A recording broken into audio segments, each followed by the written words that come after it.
We're going to get right to it. On Wednesday, March 31st at approximately 12:17 a.m. in the 16th District, officers engaged in a foot pursuit of Anthony Alvarez, 22 years old, in the 3500 block of North Laramie Avenue. Alvarez, who was armed with a gun, was shot by police in the 5200 block of West Eddy Street. Officers immediately rendered aid until medical personnel arrived. Alvarez was transported to Illinois Masonic, where he was pronounced. The body-worn camera footage, of course, as you know, of this incident was released today by the Civilian Office of Police Accountability. Chicago Police Department has also released video footage of this incident. The officer involved in this shooting was placed on routine administrative leave for 30 days following this incident. With that, I'll take questions. Do we know why he stopped Mr. Alvarez in the first place? That will be revealed with COPA's investigation. I think COPA is recommending that he be removed from duty. Do you have a comment on that or a reaction to that? I have not heard that from COPA. You have information I don't have. No. Any other questions? What are your thoughts on the shooting? So as I mentioned before on police-involved shooting, it's important to understand the process. And I think it's important to go over it again, that COPA conducts an independent investigation of police-involved shootings of Chicago police officers. Once they've concluded their investigation, at that point, they forward their recommendations to me of whether or not the shooting was within our policy. I then have 90 days as superintendent to either agree or disagree with COPA's recommendation if the discipline recommended is either a year or separation from the department. Once I make my decision, whether it's agree or disagree, then that's forwarded to the police board for final decision.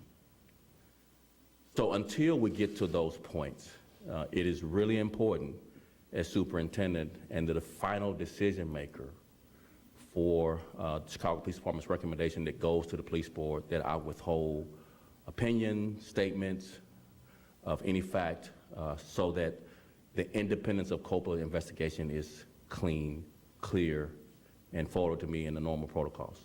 Any other questions? When it comes to these administrative leaves, does the officer get paid during that period? Yes. I think he asked this, but I want to follow up about why the initial stop happened, which should be a part of some of the statements and what you've gathered so far. That doesn't have to do with the shooting. That's not accurate. So the officer's statements are to COPA, not to the Chicago Police Department regarding this incident. And COPA will take those statements, not the Chicago Police Department. Okay, so you don't know why he's walking out of the store with a bag of food and they stop him. At least that's what I think was on the video. I'll just give the same answer. COPA will take those statements from the officer, and at that point, when they complete the investigation, all of that will be forwarded to me, and then at that point, I'll make my recommendation to agree or disagree. Any other questions? What sort of medical treatment do the officers provide in the immediate aftermath? That'll be revealed in the COPA investigation. They rendered aid. That included several things, but that'll be revealed in COPA's investigation on what all that included. Any other questions? Yes. How long have you and the mayor known about what was in the COPA footage before it was released? I had reviewed the video several weeks ago. I've been reviewing it since several times, and so I've had several different, views of the video at several different times, soon after it happened and then thereafter, several times. Any other questions? And did you have any initial reaction when you first saw the video? Again, it's really important as the final decision maker that I withhold opinions to not sway the investigation one or the other. COPA's independence is really important. Yes. I may have missed this, I'm sorry, doing a live shot. Where are you as far as working on the foot pursuit policy? Do you have a timetable for that? If you don't mind, I'll get to that. I just want to make sure all the on-topic things are answered. Any other on-topic things related to the Alvarez police involved? I might know the answers to this, but as far as the weapon that it appears he was carrying, do you know if he had a permit to either own that or carry it? COPA will definitely get to that point in their investigation. Any other on topic? Yes. Today the mayor said that he was stopped during a traffic stop is what led to the foot pursuit. Could you add any clarification to that? So I'm the final decider on COPA's investigation of reform. The mayor is not. So I have to stay non-opinionated on facts until I get that complete investigation. It's really important for the independence. I think the transparency to the public, you wouldn't want the police department swaying evidence before it's completed its investigation. Absolutely. I was just asking because that was the first time that's been Sure. mentioned today. Fair enough. Today, the mayor also commented on the foot chase policy and how incidents like this one really highlighted its importance. Can you speak about the policy, foot chases, and in both the Toledo case and in this case, what resulted in the shooting, probably they call it a foot chase? Sure. So I'm going to try to answer both of y'all's questions as it relates to, we're moved beyond the subject matter. I'm assuming no more questions there.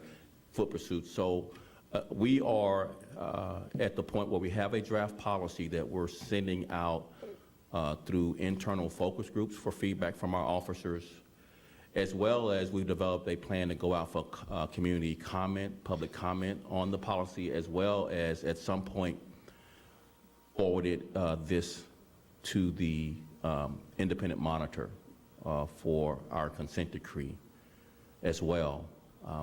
We will then, once that concluded in the next several weeks, we will then develop, obviously, training around the foot pursuit policy. All of that is happening concurrently. The community input, the internal communications through focus groups, as well as conversations with the independent monitor. All of that is happening concurrently because it's actually very timely given the current circumstances of 2 police-involved shootings as a result of foot pursuits.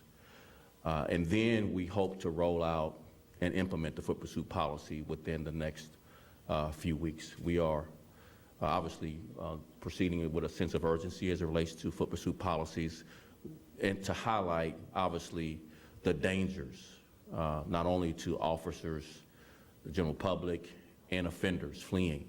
So it really is important for us to get it right. We looked at foot pursuit policies across the country. We've looked at departments who are under consent decree and their foot pursuit policies to get the best standard, best practice for our foot pursuit policy going forward. Can you speak on the length of time it took an ambulance to arrive?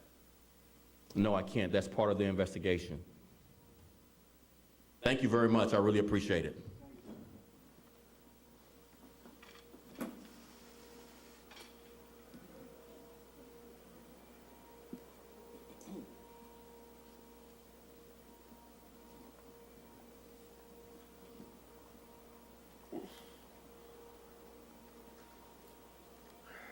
This concludes our broadcast session.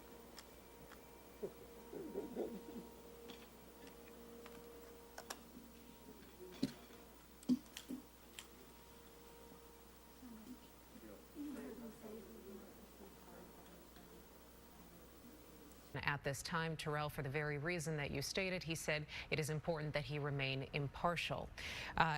Again, this is the case of 22-year-old Anthony Alvarez, who police say was armed with a gun. We have reporters in the I-team having a look at the video that was released within the last half hour. Let's go to Chuck Gowdy in the newsroom for more there. Chuck. Tanya, Terrell, we have racked up another video of the 34 that have been posted by COPA at this hour. This gives a little bit broader view of the chase, the foot chase that led up to the shooting. This is the shooting officer's body-worn camera that we'll show you now for the first time.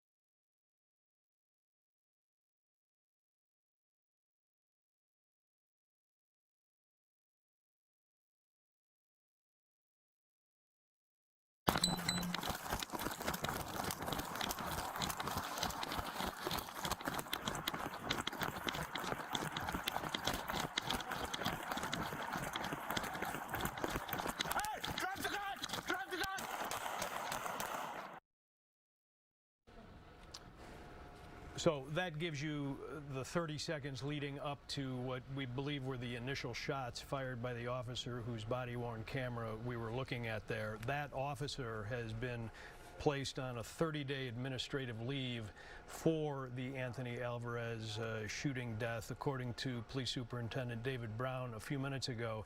The police superintendent, very careful, not very forthcoming in his comments following the release of the COPA material, saying that this is COPA's job at this point to investigate this, not the Chicago Police Department's. That's how the system works, that those are the rules that are in place and in play, and that it will be COPA that takes statements from police officers, witnesses, examines the videos, determines exactly what played out, and then makes an official determination of whether or not the police acted properly in administering deadly force here.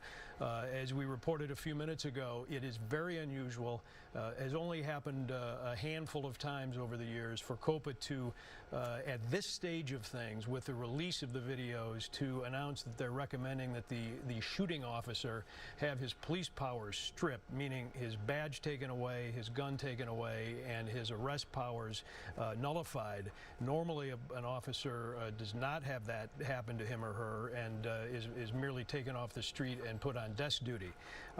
It's a little bit unclear at this point whether the CPD is going to abide by that and whether or not, if they do, what the police superintendent's justification is for it. The Police Officers Union has said that they believe that this was a justified shooting and within CPD's own rules of engagement. So a lot of moving parts here. We're still going through the videos, and we will certainly have more on this throughout the afternoon. Yeah, got it, Chuck. Appreciate it. We'll put it all together for you. Have an update for you on the news at 4 o'clock, and updates as they come in on our website, abc7chicago.com. This has been a special report from ABC7 Eyewitness News. We now return